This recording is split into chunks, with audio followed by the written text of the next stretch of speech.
Ассаламу алейкум туғандар, сіздер менен Ош реклама каналы. Сіздерге бүгін 6 сотық жер бойынша маалымат берген тұрам.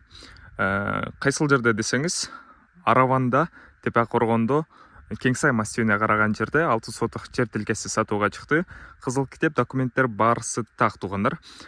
Жер іздеп, чек іздеп жүрген дос таныш құрбыларыңыздар болсо, видеоны аяғына чейин көріп, бөлішіп қойыңыздар. Достарыңыздар менен есі жана баасы видеонун аягында айтылат туғандар. Мен сіздерге келүү жолун түшүндүрүп кетейин туғандар. Мен турган жер Араван районунун кире бериш жери. Барыңыздар билесиздер. Керметов айылы, Гүлбар айылына тетиги 355 маршруткадагы каттайт. Ушул жолдон кирип бара бересиздер туғандар. Шаар тараптан келатканда туғандар, мына ошол көпүрөнү билесиздер, барыңыздар. Бул жактан эки жакка кеткен жол бар. Сатылуучу жер тилкеси мына ушул оң тарапка киргенде 500 метр, где-то 500 метрдин тегерегинде чыгат.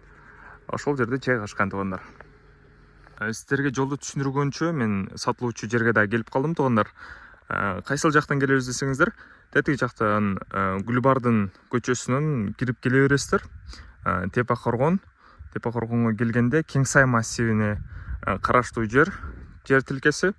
Узун туурасы 30га 20, 6 сотық туғандар.